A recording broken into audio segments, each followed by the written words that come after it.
Okay, good morning once again everyone to our video lecture of class general. This is 11th class accountancy and we are continuing the basic accountancy terms. Okay, so we have already covered the basic transaction. Now we are on the 24th transaction. 24th transaction, page number 8.19. You can also find it in your TS Gravel book. Okay. So, what the illustrations, we are continuing. What the illustration says. Received a check of rupees 29,500 from Surendra, a debtor in settlement of his account rupees 30,000. हमको क्या एक check मिला है 29,500 का सुरेंद्र से. सुरेंद्र कौन है? ये एक डेटर है. देखो सुरेंद्र का नाम भी बता दिया हमें कि सुरेंद्र कौन है. ये डेटर है. डेटर वो बंदा होता है जिसने उधार माल खरीदा है हमसे और हमको उससे पैसा लेना है. ठीक है, हमने उधार माल बेचा उसके पैसा लेना है. तो सुरेंद्र से हमें कितना पैसा लेना है? देखो, इन सेटलमेंट ऑफिस अकाउंट 30,000, मतलब उससे क्या है 30,000 रुपए का लेना थे और उसने कितने का चेक दिया है? 29,500 का. अच्छा, एक बात तो बता दूं मैं आपको, क्वेश्चन किस तरीके से बोला है. क्वेश्चन ने कि आपको एक चेक मिला है कितने रुपीस का? 29,500 का, वो भी सुरेंद्र से डेटर से. इन सेटलमेंट ऑफिस अकाउंट 30,000, मतलब टोटल अकाउंट कितना लेना था.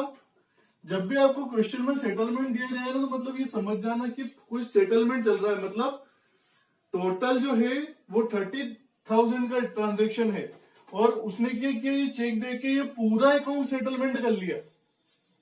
पूरा अकाउंट सेटलमेंट कर लिया. कुल मिला के बात ये है कि 30,000 उससे हमें लेना थे, जिसमें से उसने हमें दिए 29,500. तो 500 रुपीज कहाँ गए? हमें हमारी बुक्स ऑफ अकाउंट्स, मतलब हमारे रिकॉर्ड में एंट्री करना पड़ेगी. तो 500 रुपीज को हम कैसे रिकॉर्ड करेंगे?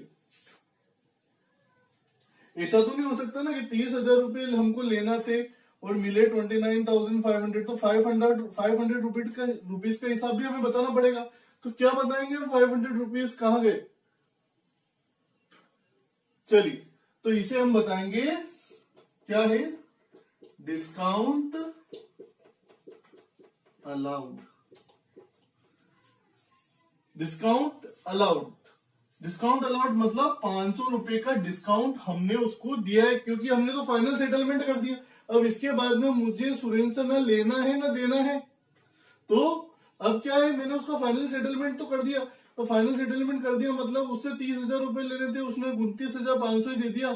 ठीक है, उसने बोला बस अब मेरे पास बस मैं इतना ही दे सकता हूँ आपको. तो 500 रुपए मैंने कहा ठीक है, डिस्काउंट दे दिया आपको. तो 500 रुपए क्या हो गया? Discount allowed. तो आपको एंट्री कर, इसमें भी कंपाउंड एंट्री होगी. चलिए देखते हैं. 3 चीजों पे इंपैक्ट आ रहा है. अच्छा, किस से देखो. सबसे पहले उसने क्या दिया है? चेक दिया है. तो जो पैसा आएगा वो हमारे बैंक के हमारे खाता जो बैंक में है उसमें आएगा. तो एक तो बैंक का इन्वॉल्व होगा इसमें. ठीक है. अच्छा, इसके अलावा और क्या कौन इन्वॉल्व होगा? बैंक के अलावा सुरेंद्र डेटर. पहले हमने इससे सुरेंद्र से लेना दिखा रखा था और उसको कम करेंगे. सुरेंद्र. अच्छा देखो, इसके अलावा डिस्काउंट.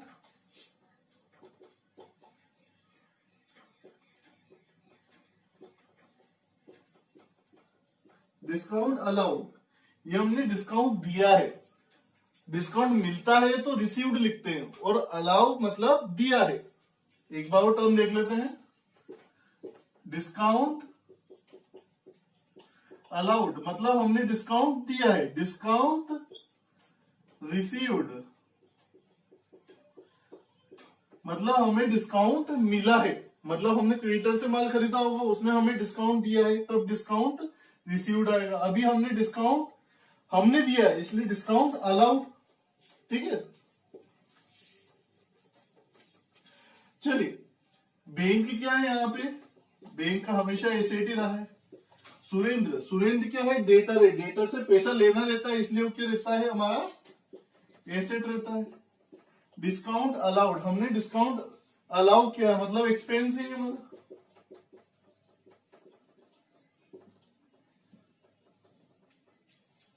चलिए अब यहाँ पे क्या हो रहा है, चेक चेक मिला हमको तो बैंक में हमारे पैसा आएगा, तो हमारे बैंक का खाता में पैसा बढ़ जाएगा, है ना। और जो हमारा डेटर है, डेटर हमको पैसे दे रहा है तो डेटर क्या हो जाएगा, कम हो जाएगा, ठीक है। और जो हमने ये जो एक्सपेंस है डिस्काउंट दिया है तो हमारा डिस्काउंट बढ़ जाएगा। चलिए इसका डेबिट क्रेडिट भी देखते हैं। एसेट बढ़ता है तो क्या करते हैं, चलिए इधर देखते हैं। एसेट बढ़ता है तो डेबिट, कम होता है तो क्रेडिट। लाइबिलिटी बढ़ती है डेबिट, सॉरी लाइबिलिटी बढ़ती है तो क्रेडिट, और कम होती है तो डेबिट। कैपिटल बढ़ती है तो क्रेडिट, कम होती है तो डेबिट। एक्सपेंसेस बढ़ता है तो डेबिट, और क्रेडिट होता है तो कम होता है तो क्रेडिट। इनकम बढ़ता है तो क्रेडिट, और कम होता है तो डेबिट कर देते हैं। चलिए एसेट बढ़ेगा तो क्या करेंगे, एसेट बढ़ा तो डेबिट, तो इसको डेबिट कर देंगे। एसेट कम होगा तो क्या कर देंगे, क्रेडिट, तो इसको क्रेडिट कर देंगे। डिस्काउंट एक्सपेंसेस बढ़ा है क्या कर देंगे, डेबिट, ठीक है। चलिए इसको एंट्री के फॉर्म में जमाते हैं। तो किस किस को डेबिट करना है, एक तो बैंक और डिस्काउंट अलाउड, है ना। लिख देते हैं, हम सिर्फ लिखना ही है हमें। बैंक अकाउंट डेबिट, कितने से, बैंक में कितना पैसा आने वाला है, 29,500। अच्छा देखो डिस्काउंट कितना दिया है,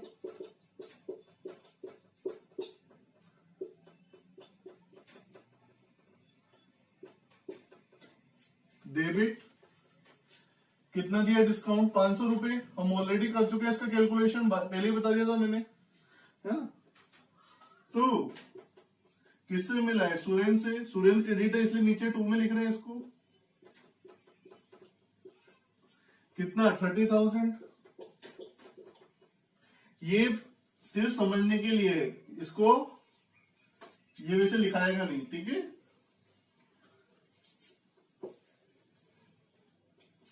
तो यहाँ पे आपको नरेशन लिख देना है, क्या लिख देना है, cheque received of 29,500 and discount allowed of 500 rupees to Surendra. ये आपको नरेशन लिख देना है यहाँ पे।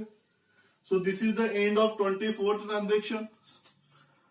ज्यादा चले, एक दो बार करेंगे तो आ जाएगा, it's not too much challenging, very simple transaction. Okay, moving toward next transaction. Okay, moving to next transaction, transaction number 25. पेड टेलीफोन बिल ऑफ ₹1,000 कैश। हमने क्या किया है, टेलीफोन बिल 1,000 रुपए का कैश में दिया है, ठीक है। ऑब्वियसली अगर ये यहाँ पे कैश नहीं भी देता तो हम भी मान लेते कि कैश में दिया होगा, क्योंकि कोई भी बिल अगर बंदा पे करता है तो वो कैश में ही करेगा, ऑब्वियसली बात है। उधार तो पे कर ही नहीं सकता है ना, तो वो कैश में ही करेगा। तो यहाँ कैश नहीं भी लिखा होता तो मान लेते, पर अच्छा है क्वेश्चन में हमने दे दिया कि टेलीफोन बिल कैश में दिया है। चलिए तो इसमें दो चीजें कौन सी इन्वॉल्व होगी, एक तो टेलीफोन एक्सपेंस, टेलीफोन का किसका पेमेंट कर रहा हो, एक तो टेलीफोन बिल का, और किसमें कर रहा है टेलीफोन का एक्सपेंस का पेमेंट, कैश में कर रहा है तो कैश में। अच्छा टेलीफोन जो एक्सपेंस है ये क्या है, एक्सपेंस है हमारा ऑलरेडी, फिर भी लिख देते हैं एक्सपेंस। कैश क्या है हमारी, एसेट।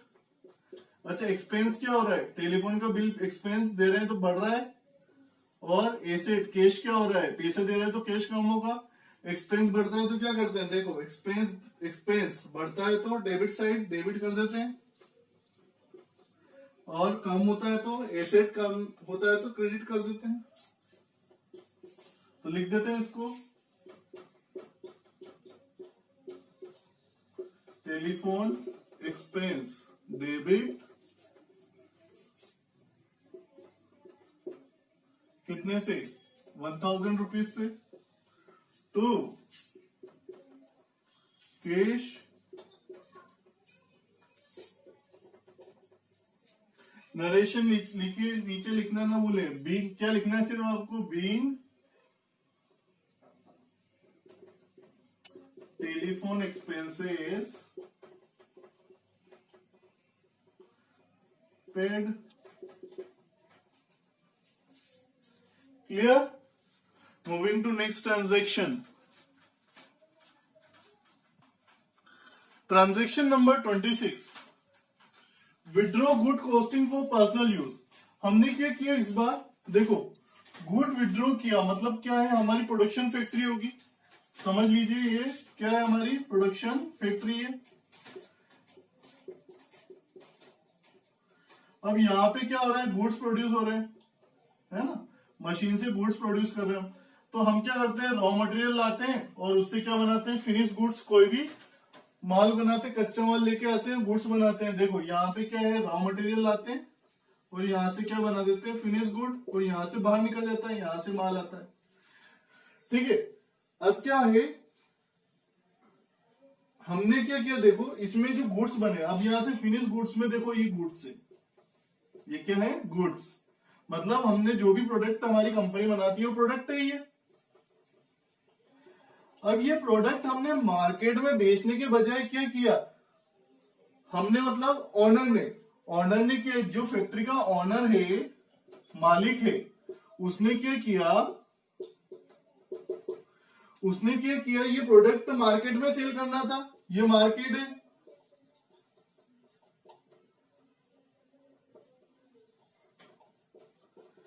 मार्केट में सेल करना था। और मार्केट में जब प्रोडक्ट सेल होता है तो उसमें क्या, अभी यहां से जो प्रोडक्ट आता है ये कॉस्ट पे आता है, कॉस्ट प्लस इसमें प्रॉफिट जुड़ता है और ये सेल वैल्यू पे जाता है ना, मार्केट में सेल वैल्यू पे बेचा जाता है और यहां से निकलता है, तभी हम सेल वैल्यू पे निकालते हैं इसको। ठीक है, पर जब ये प्रोडक्शन के अंदर बना तो अभी भी कॉस्ट भी, ये भी इस पर हमने प्रॉफिट नहीं जोड़ा। अब इस बंदे ने क्या, ओनर ने क्या किया, उसको है ना, उसने कहा, फोन लगाया अपने एम्प्लॉयज को, बोला कि बोल के 10 पैकेट मेरे घर पे भिजवा दो, 10 पैकेट मेरे घर पे भिजवा दो, या फिर मैं अपने पर्सनल यूज के लिए ले जा रहा हूं। तो अब ये जो 10 पैकेट हैं, क्या ये मैंने मार्केट में, अगर मैं मार्केट में बेचता तो मैं प्रॉफिट जोड़ता, पर ये मार्केट में तो बेचा ही नहीं मैंने, मार्केट में आने से पहले ही यहां से क्या किया, मैंने ओनर के घर पे ले गया मैं, तो इसमें मैंने ना प्रॉफिट जोड़ा, प्रॉफिट भी नहीं जोड़ा। अब ऐसे गुड्स को ध्यान देना, ट्रांजेक्शन ने क्या दिया, withdraw good costing for personal use. अब इसने फैक्ट्री किसकी थी, इसी की थी, इसने क्या किया, गुड विड्रॉ किया, मतलब गुड यहां से ले गया ये अपने यूज के लिए। तो इसको हम एंट्री क्या करेंगे, इसमें कोई प्रॉफिट तो जुड़ा नहीं है, तो हम इसको कैसे दिखाएंगे हमारे अकाउंट्स में, देखते हैं।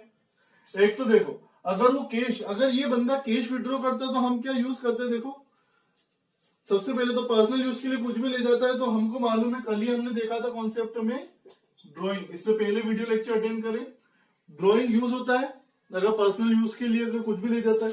पर क्या ले गया वो पर्सनल यूज के लिए, पर्सनल यूज के लिए गुड्स ले गया। तो कभी भी अगर गुड्स अगर पर्सनल यूज के लिए ले जाता है बंदा, तो ध्यान रखें हम क्या कर देते हैं, परचेस में से कम कर देते हैं। एक चीज और इंपैक्ट होती है, क्या इंपैक्ट होती है, परचेस इंपैक्ट होता है, परचेस अकाउंट इंपैक्ट करते हैं। हम क्या करते हैं, कॉन्सेप्ट समझते हैं इसके पीछे, ड्राइंग तो हम करते ही हैं पर परचेस में से कम कर देते हैं। क्या कम कर देते हो, कैसे कर देते हैं, देखते हैं। जब बंदा क्या करता है, ओनर माल मंगाता है, मतलब अपने पर्सनल यूज के लिए सामान ले जाए, जो कि उसको ले जाना नहीं था, क्योंकि मार्केट में सेल करने के लिए था, पर वो अपने घर पे यूटिलाइज करने के लिए ले गया, तो इसमें प्रॉफिट भी नहीं जोड़ पाया। तो अब ये क्या करेगा, इसे सेट ऑफ करने की कोशिश करेगा कि जैसे माल आया ही नहीं था, माल आया ही नहीं, तो इसे किस तरह से सेट ऑफ करेंगे। देखो हम क्या करेंगे, हम जब रॉ मटेरियल आए थे, तो रॉ मटेरियल जब लेके आए थे, कच्चा माल लेके आए थे, तो हमने उसे क्या किया था, परचेस में जोड़ दिया था कि हम बहुत सारे जैसे कच्चा माल लेके आए, तो हमने क्या किया होता, उनको परचेस किया था, परचेस अकाउंट के अंदर डाल दिया था, तो हमारा परचेस अकाउंट बढ़ गया होगा जब रॉ मटेरियल खरीदा होगा।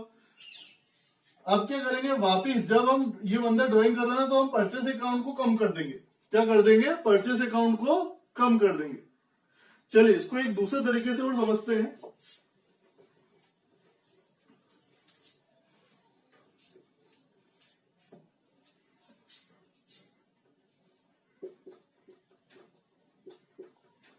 टी फॉर्मेट के द्वारा बता रहा हूं मैं आपको।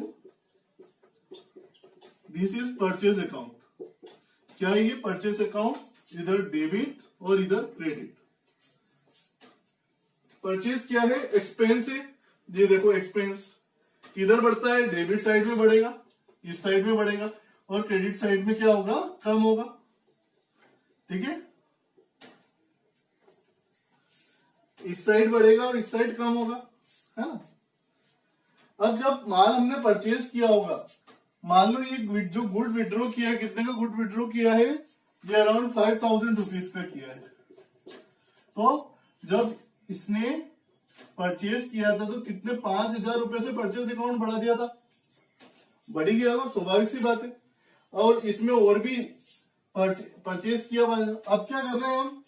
इसको क्या कर देंगे? इसको क्रेडिट कर देंगे, यहां पे इधर लिख देंगे, तो क्या हो जाएगा? ये सेटअप हो जाएगा बराबर। तो उसी प्रकार हम क्या करते हैं? इधर परचेज को कम करते हैं। और डिटेल में समझेंगे इसको। चलिए मॉडर्न कॉन्सेप्ट से समझने की कोशिश करते हैं। ड्राइंग क्या है? कैपिटल। कैपिटल में से कम ड्राइंग की है तो क्या हो जाएगा? हमारी कैपिटल कम हो गई। अच्छा, परचेज क्या है? एक्सपेंस है। यहां पे एक्सपेंस क्या हो रहा है? एक्सपेंस क्या हो रहा है? पहले बढ़ गया था, उसने जब हमने परचेज किया था जब तो बढ़ा हुआ था, पर अभी हमने उसने गुड्स विड्रॉ किया तो हमारा परचेज अकाउंट हमने क्या कर दिया? परचेज को कम दिखा दिया।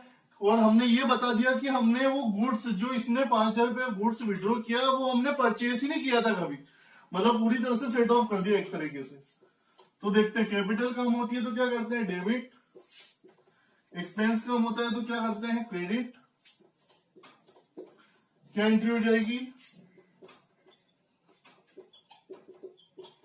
Drawing account debit to purchase. कितने से? 5000 रुपीज से। ध्यान रखें, कुछ स्पेसिफिक केस में जहां पे गुड विड्रॉ होगा या फिर गुड सैंपल में बांटा जाएगा तभी परचेज अकाउंट को यूज किया जाएगा, परचेज में से कम किया जाएगा, अदरवाइज परचेज यहां पे कभी नहीं आएगा। Clear? Moving to next transaction.